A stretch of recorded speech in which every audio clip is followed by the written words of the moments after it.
Hello everybody, welcome to the AG News Show. I'm your host Roberto Alvarez-Galloso, serving you the best in Americana music and music from the United States. We have a special guest, Seth who is capturing the world with Hello 33.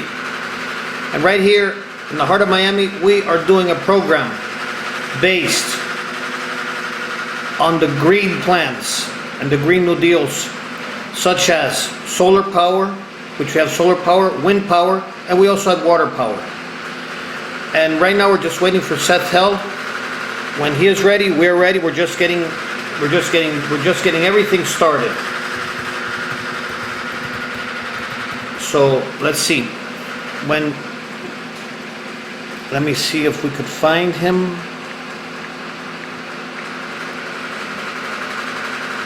Okay, let us see here.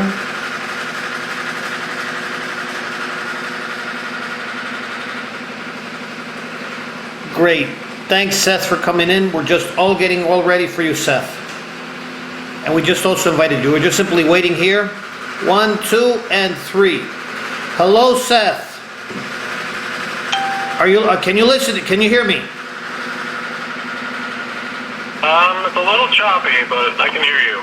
Great. Where are you transmitting from? I am in Eastern Kansas at the moment. In Eastern what? Let me turn off something here first. Okay, you're transmitting from Eastern Kansas, right? Hello? I think we're losing you. Hello? Is that these Instagram lives can really get to you. Hello? Okay. Are you there? Hello? I'm here. You're there, right? I am there. Okay, and you're I can hear you better now. Okay, you're transmitting from Eastern Kansas, right? Or am I wrong? Yes. Great. Yes. The reason why we invited you because I had the honor of hearing your song Hello 33, and it was really, really great. I loved it. It rocks. My two questions. Thank you. I appreciate it. My two questions. We're going to start with the question number 1. How did you get the idea of Hello 33? So the song Dear 33, the thought behind it was essentially a song equivalent of a time capsule. So, something that you would write to yourself in the future. So the thought with Dear 33 was during the height of the pandemic. That was when I was writing it. Just all the craziness that was going on with that. And I wanted to kind of write a song a little bit about all the crazy things that were happening and how through all the craziness we can still find calm and contentness in it. And that's kind of what inspired the song. Is if it's so Dear 33, at least how I wrote it. I mean, I think that my hope is that all the music that I write can take on a slightly different meaning to anyone who hears it. So the power of art and music is it can mean different things to different people. But for me, writing Dear 33 was kind of a note to my future self at 33, essentially. Great. Number 1, I wanted to say, I should have said Dear 33 instead of Hello 33. But again, we're having like a heat wave here, and I'm trying to use solar power in my interviews. So I'm just trying to balance everything. But Dear 33 was really great, and there's some good things that came out of this pandemic. One of them is that we've been able to do programs via Instagram Live or Facebook Live or even via Zoom. Personally, I prefer personal interviews, but this is great. This is beautiful. With Dear 33, I want to ask another question. How did you get started in the music business? So I grew up in a musical family. I grew up learning various instruments. My first instrument was piano. As I got older, I would add on other things. Vocals for me came when I was when my voice was maturing. And what actually happened is I lost my voice almost completely, and I could almost only speak in a whisper when I was maybe, I think it was about 13, and they had me do voice therapy and whatnot, and the voice therapy wasn't really helping much at all. And then one of the doctors suggested vocal lessons, so actual singing lessons to help with my vocal problem. And singing lessons essentially helped me get my speaking voice back when I was going through that period when my voice was changing. And the good that came out of that is I really discovered that I do enjoy singing. From there, I did some choirs and whatnot. And now I'm doing more solo stuff and kind of indie music and whatnot. Dear 33 has been the music that has revolved around the world, and many people love it. And many people around the world, including myself, have been, let's say, we're amazed at such great talent that is coming from the Midwest, especially in eastern Kansas. And we love that. Which leads to my next question also. Before Dear 33, did you have any other hits or any other songs? And two, have you anything planned for the world after Dear 33? Yeah, so Dear 33 was the first single that I released. So that was my first song. So nothing before that. I had written music before that, but nothing that I really released under that platform. I actually just recently released my second single. It's called Apple Tree, and I actually released that on Thursday. And I recently released that, so that's what I have recently. And I'm planning on creating a music video for my second song, Apple Tree.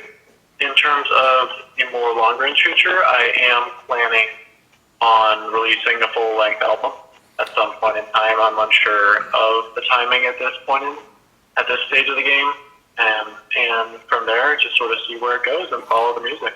Well, I have faith that you're going to be going places. And I have faith that when you release your album, you're going to come back here, either via Instagram Live, or one day, if not Instagram Live, I dream one day that when we get over this pandemic, you're able to come here to Florida, and we could interview you for your full album. But for the time being, let's concentrate in the present. What was the inspiration behind Apple Tree? Apple Tree was a song that I was writing, and again, like I said, my goal is to write music that can relate to people on an individual basis and be different people. But for me, the big motivation behind it was thinking about how we as humans can experience one-sided relationships. So this could be, it could be a romantic relationship, it could be a friendship in which one person is trying to build that friendship or repair it, and the other friend is just rejecting that person, not letting them into their life. And the pain, or it could be, within a family, broken family bonds, brother, sister, mother, child, whatever, where they've just kind of broken that relationship, and there's one side of the party that really wants to reconnect with that person, but they just keep on rejecting it and whatnot. And my thought with the song was, if we as humans can experience that, how much more so must God feel when we kind of choose to reject Him and not follow the things that He's put in our life. That's kind of what led to the song. So Apple Tree, just a little bit of imagery, I guess, to kind of pull back to, the original scene in the Garden of Eden with Adam and Eve. So that's kind of where the apple aspect of that came from. Mm-hmm. But yeah, that was the main inspiration for that song. Great. Which leads to my other question about God. How has God inspired you in your career and in your music?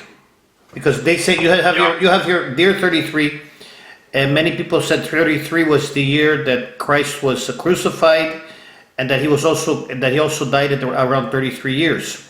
And there have been many groups, the third day, and the number 33 has been a magical number for those who believe in God and believe in Christ.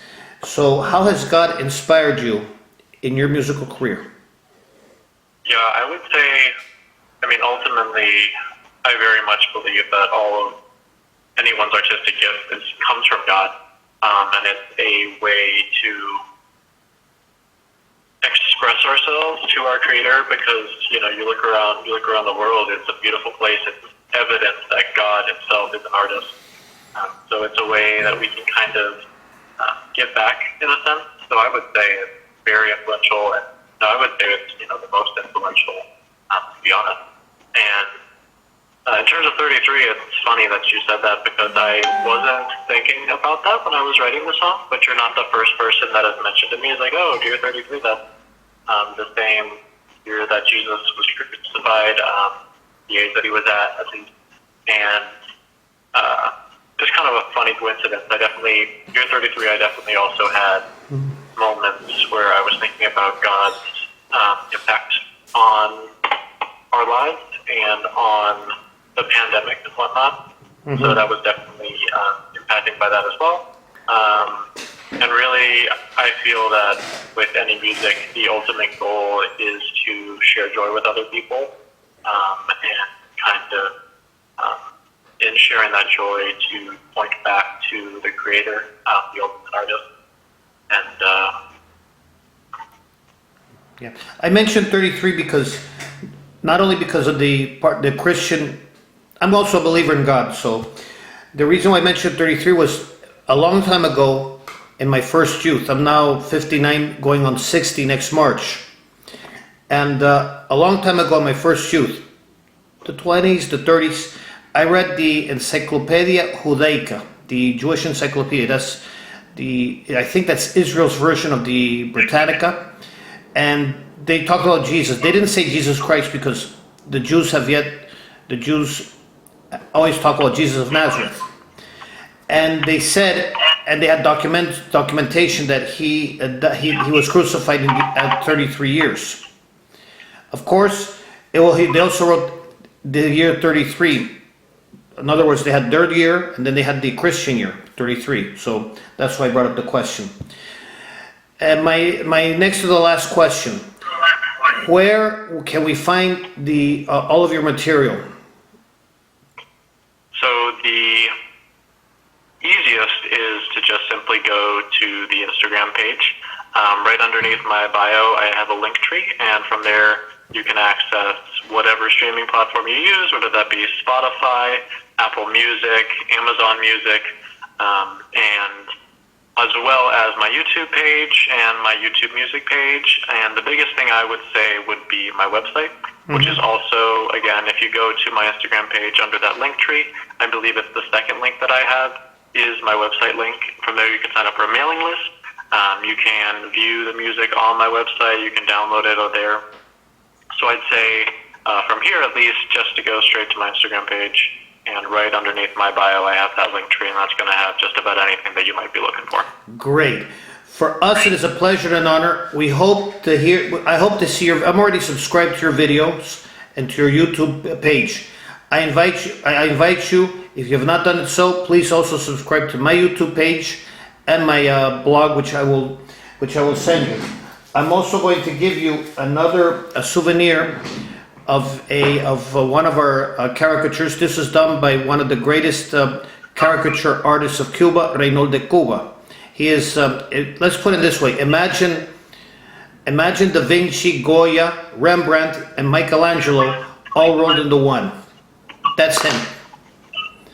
Oh wow! You'll be getting the caricature later on. It's actually a symbol of our blog, and you're more than invited when you have the album done. You're going to be more than invited to come here to talk about the album and any videos that come out of it. And I will personally, try to buy your album when you have it. I'm gonna find the money, the ways I'm gonna buy the album. The only thing I ask from you is an autograph. And of course, if you know, I'll do. thanks. If you know of any other artists who are willing to be interviewed in the AG News show, I am extending them our invitation. We're usually on the air on Friday. I will let them know. Thanks. We're usually on the air on Friday nights at 7 p.m. EST or Miami time, or on Saturday 7 p.m. EST Miami time. So my best wishes to you, Seth, and may God bless you and your family, and also Kansas, not just the eastern part, but all of Kansas. I heard it's a very beautiful place. I must know I was originally from the Midwest in Ohio. Gotcha. Thank you very much, Roberto. It was an honor to be on here with you. For me, it's a pleasure and an honor, and keep the songs rolling. And until next time, and everybody else, may God bless all of you, and remember, peace in, peace out, and peace everywhere, which is we need, and a lot of unity. Be loved, like in the song by Laura Marie.